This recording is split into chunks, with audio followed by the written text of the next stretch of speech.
हाँ तो बच्चों, स्वागत है आज की क्लास में। और आज हम लोग पढ़ेंगे समास।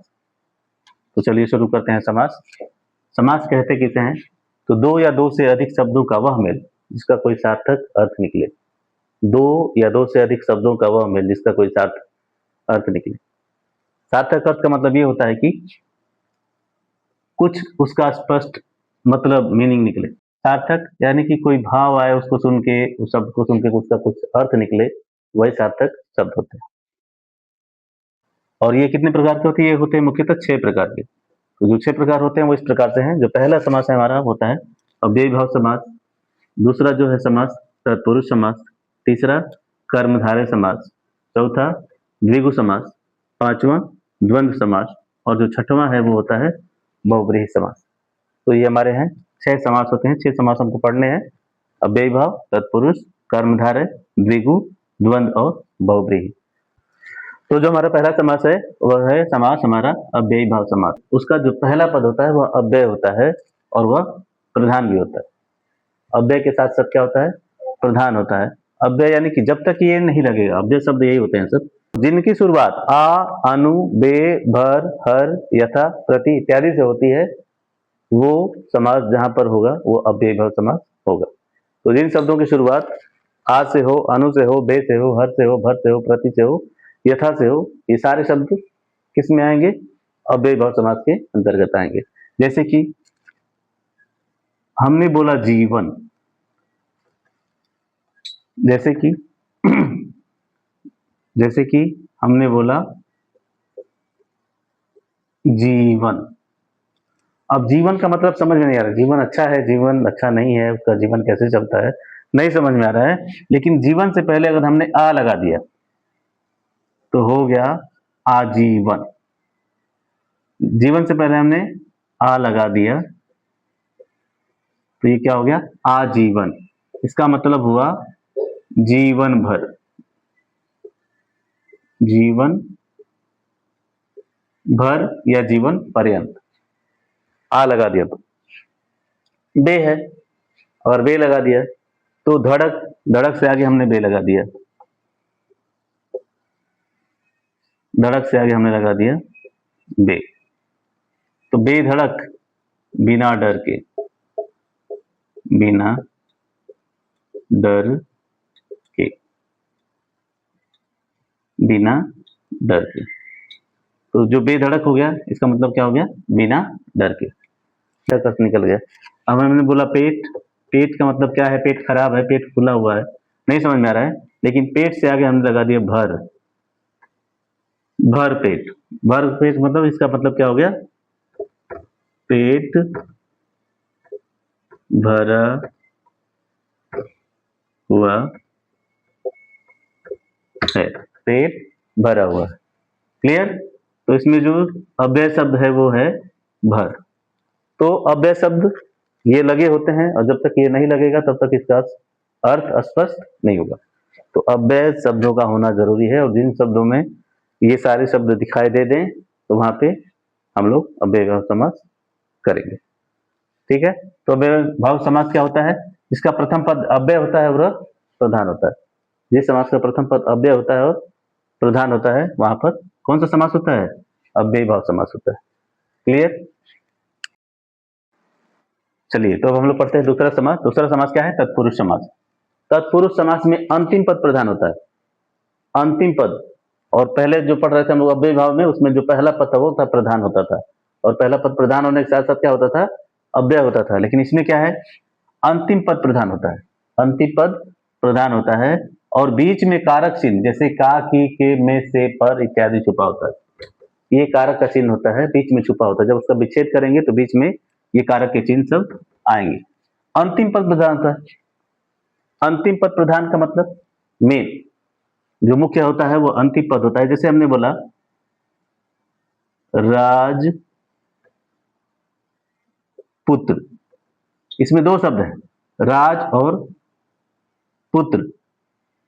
क्या क्या है? राज और पुत्र। तो ये दो शब्द मिले हैं। राज और पुत्र का मतलब क्या होता है? राज और पुत्र का मतलब क्या? राजपुत्र का मतलब क्या होता है? राजा का, राजा का पुत्र, राजा का पुत्र। हमने बोला राजपुत्र को बुला लो, हमने क्या बोला, राजपुत्र को बुला लो। तो हम किसको बुलाएंगे, राजा को बुलाएंगे कि पुत्र को बुलाएंगे? पुत्र को बुलाएंगे। और पुत्र क्या है, अंतिम पद है। पहला पद तो राजा था और पुत्र क्या है, अंतिम पद है। तो जिस समास का अंतिम पद प्रधान हो और बीच में देखो ये कारक का चिन्ह छुपा हुआ था, राजा का पुत्र, राजा का पुत्र। अब हमने बोला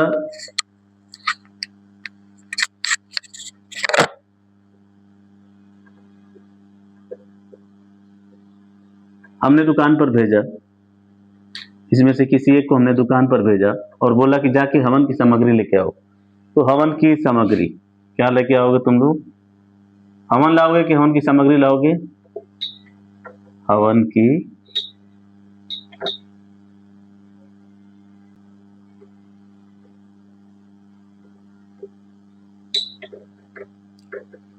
ठीक है। जैसे हम लोग देखते हैं राजपुत्र, राजपुत्र मतलब राजा का पुत्र। हम किसको बुलाएंगे, राजा को बुलाएंगे कि राजा के लड़के को बुलाएंगे? तो राजा के पुत्र को बुलाएंगे। तो अंतिम पद क्या हुआ, प्रधान हुआ, राजपुत्र। हवन सामग्री हमने बोला हवन की सामग्री लाने के लिए, हवन सामग्री हमने बोला कि जाओ हवन की सामग्री लेके आओ। तो तुम लोग क्या लेके आते हो, हवन लेके आओगे कि हवन की सामग्री, सामान लेके आओगे? हवन जरूरी है कि सामान जरूरी है? तो हमारा सामान जरूरी है, तो हम किसको लेके आएंगे, सामग्री को लेके आएंगे। हवन नहीं, हवन नहीं मिलता है, हम किसको लेके आएंगे, सामग्री को लेके आएंगे। किसकी सामग्री लेके आएंगे, हवन की सामग्री लेके आएंगे, हवन की सामग्री। अब राम जी को हुआ था 14 वर्ष का, क्या हुआ था, वनवास, वनवास। वनवास का मतलब होता है कि वन में रहना है, तो वन में वास। वनवास का मतलब क्या हो गया, वन में वास। तो ये में आ गया, यहाँ पे की आया था और यहाँ पे हो गया में, तो वन में वास। अर्थात बीच में कारक का चिन्ह छुपा होगा और में, वन में जरूरी नहीं था, उसमें ज्यादा जरूरी वन नहीं था, वन में रहना जरूरी था। जो राम जी को वनवास हुआ था उनको वन में रहना जरूरी था, वन जरूरी नहीं था। वन तो अपनी जगह पे है, लेकिन हमारा जो वनवास हुआ था उसमें उनका रहना जरूरी था, तो वनवास। तो अंतिम पद प्रधान होता है और बीच में क्या होता है, कारक का चिन्ह छुपा होता है, यह होता है तत्पुरुष समास। तो चलिए अब हम लोग पढ़ते हैं कर्मधारय समास। जो तीसरा समास है वो कौन सा समास है, कर्मधारय समास। कर्मधारय समास में, इस समास में जो प्रथम पद होता है वह अंतिम पद की विशेषता बतलाता है। प्रथम पद अंतिम पद की विशेषता बतलाता है। अर्थात जैसे कि नील गाय, गाय कैसी है, नीली है। गाय कैसी है, नीले रंग की है। तो पहला पद जो है गाय की विशेषता बतला रहा है, अंतिम पद गाय है, पहला पद नीला है, तो गाय की विशेषता है कि गाय कैसी है, नीली है। अब अगला देखते हैं उदाहरण, महापुरुष। पुरुष की बात हो रही है, पुरुष कैसा है, महान है, महान है, पुरुष कैसा है, महान है। तो जो पहला पद है अंतिम पद की क्या कर रहा है, विशेषता बतला रहा है। पहला पद अंतिम पद की क्या कर रहा है, विशेषता बतला रहा है। ये पुरुष कैसा है, पुरुष महान है। तो यहाँ पर हो जाएगा कि पहला पद अंतिम पद की विशेषता बतला रहा है, और जहां पर पहला पद अंतिम पद की विशेषता बतलाए वहां पर हमारा होता है कर्मधारय समास। अब अगला समास देखते हैं। जो अगला समास है वह है हमारा द्विगु समास। द्विगु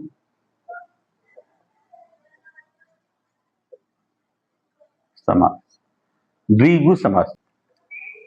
इस समास का जो पहला पद होगा वह संख्यावाचक।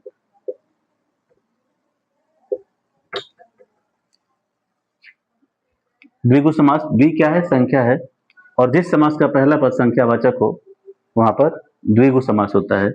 जैसे कि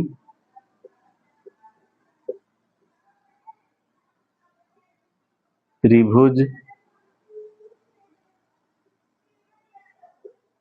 चौराहा,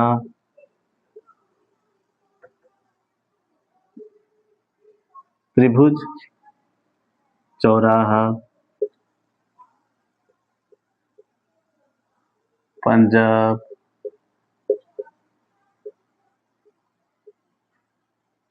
पंचवटी। जैसे कि त्रिभुज, त्रिभुज, चौराहा, पंजाब, पंचवटी इत्यादि। ये सारे शब्द हम देख रहे हैं। ये सारे शब्दों में जो पहला पद है वह संख्या को दिखाया है। पहला पद क्या दिखाया है? संख्या। तो जब भी पहला पद संख्या को प्रदर्शित करे वहां पर हमारा द्विगु समास होता है। चलिए अब हम लोग पढ़ते हैं अगला समास, द्वंद्व समास। और इस समास में सभी पद क्या होते हैं? प्रधान होते हैं। इस समास में सभी पद प्रधान होते हैं एवं इनके बीच में और शब्द का लोप होता है, और शब्द छुपा होता है, यानी कि विस्तारित किया जाए तो इसमें और शब्द निकल के आता है। दोनों ही पद प्रधान होते हैं, जैसे माता और पिता। तो इनको लिखते हैं माता पिता, माता और पिता। सभी पद हो सकता है कि दो से अधिक भी पद हो सकते हैं। तो जैसे कि रोटी, सब्जी, दाल, अर्थ इसका क्या निकलेगा? रोटी और सब्जी और दाल। बीच में और छुपा है, और सभी पद क्या है? इसमें प्रधान है, सभी पद प्रधान है। तो द्वंद्व समास हो गया हमारा, सभी पद प्रधान होते हैं और बीच में और शब्द छुपा होता है। अब अगला जो समास है हमारा है बहुब्रीहि समास। और बहुब्रीहि समास को हम लोग पढ़ते हैं। बहुब्रीहि समास में मूल पदों के बदले कोई और अर्थ निकल कर आता है। मूल पदों का अर्थ न लेकर कोई तीसरा अर्थ आता है। जैसे कि बीड़ा वादिनी, और ऐसे देखा जाए तो मूल पद का है बीड़ा वादिनी, यानी कि बीड़ा को बजाने वाली। लेकिन बीड़ा को बजाने वाली है कौन? तो है हमारी सरस्वती माँ। तो यहाँ पे तीसरा पद आ गया, अर्थात यहाँ पे बहुब्रीहि समास है। दशानन, दशानन का मतलब होता है कि 10 मुख वाला। और 10 मुख वाला है कौन? 10 मुख वाला था कौन? दशानन का मतलब होता है 10 मुख वाला, और 10 मुख वाला था कौन? रावण था। यहाँ पे तीसरा अर्थ निकला, दशानन का अर्थ न लेकर, यानी कि ये वाला अर्थ न लेकर उसकी बजाय हमने ये वाला अर्थ लिया है। तो तीसरा अर्थ निकल के आया, मूल पदों का अर्थ न लेकर तीसरा अर्थ निकला, अर्थात यहाँ पे हमारा होगा बहुब्रीहि समास। अब यहाँ पे दशानन यानी कि 10 आया, पहला पद संख्यावाचक भी है, ये द्विगु समास है। लेकिन अगर विस्तारित करके हमने रावण अगर कर दिया तो ये हमारा हो जाएगा बहुब्रीहि समास। और ऐसे क्वेश्चन में अगर ऑप्शन आते हैं दो, अगर डाउट वाले ऑप्शन हो, संख्या वाला दिया हो पद, अगर ये पद ऑप्शन में अगर हमारा बहुब्रीहि भी दिया हो और